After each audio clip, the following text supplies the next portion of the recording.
IVF ఒక అధునాతన సంతానోత్పత్తి చికిత్స. అనేక దంపతులకు తల్లిదండ్రులు కావాలనే వారి కలను నెరవేర్చుకోవడానికి సహాయపడుతుంది. బీజేపీ వల్లే కవితకు బెయిల్ వచ్చిందని తప్పుడు ఆరోపణలు చేస్తున్నారని మండిపడ్డారు బండి సంజయ్. పార్టీలు చెబితే కోర్టులు బెయిల్ ఇస్తాయా అని ప్రశ్నించారు. న్యాయస్థానాలను అవమానించేలా సీఎం రేవంత్ మాట్లాడుతున్నారని మండిపడ్డారు ఎంపీలు లక్ష్మణ్, ఈటల. పార్టీ చెప్తే బెయిల్ ఇస్తారా?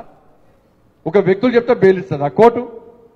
అక్కడ న్యాయపరాలు ఆలోచించి అన్ని విషయాలు తెలుసుకున్నాక మాత్రమే న్యాయం చేయడానికి కోర్టులు ప్రయత్నిస్తే తప్ప వ్యక్తుల మీద ఆధారపడి వ్యక్తులు ఇచ్చే సూచనలకు, పార్టీలు ఇచ్చే సూచనలకు, ప్రభుత్వాలు ఇచ్చే సూచనలకు కోర్టులు బెయిల్ ఇవ్వనే విషయాన్ని తెలుసుకోవాల్సిన అవసరం. కోర్టుల ముందు మాట్లాడే ముందు జాగ్రత్తగా మాట్లాడాలి.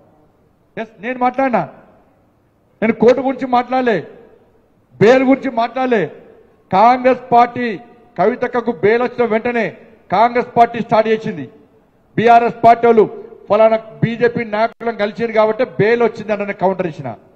ఇవాళ ఏ రకంగా ఇవాళ కోర్టుల పని కోర్టులు, ఇవాళ శాసనకర్తలు శాసనాలు, అదే రకంగా ఇవాళ ఎగ్జిక్యూటివ్ వాళ్ళ పనిచేస్తూ ఉంటే ఇవాళ బీజేపీ ప్రమేయంతో, బీజేపీ ప్రభుత్వం ప్రమేయంతో బెయిల్ వచ్చిందంటే మీరు కోర్టును అవమానపరచడం కాలాన్ని నడుపుతున్నారు. ఇవాళ సాక్షాత్తు మీ అడ్వకేట్లు, ఇవాళ ప్రభుత్వం అడ్వకేట్లు రేవంత్ రెడ్డి ద్వారా ఇవాళ కోర్టు క్షమాపణలు చెప్పే పరిస్థితి వస్తుంటే ముఖ్యమంత్రి ఏ స్థాయికి దిగజారు. నిన్న సుప్రీంకోర్టు ఆ కామెంట్స్ చూస్తూ ఉంటే ఎంత సంస్కారహీనంగా ప్రవర్తిస్తున్నారు, ఎంత బాధ్యత లేకుండా మాట్లాడుతున్నారు. ఇవాళ రాజ్యాంగబద్ధంగా సంక్రమించబడ్డ పదవులలో ఉండి రాజ్యాంగాన్ని ఎట్లా అపాసం చేస్తున్నాడు ఇవాళ ఆ సుప్రీంకోర్టు.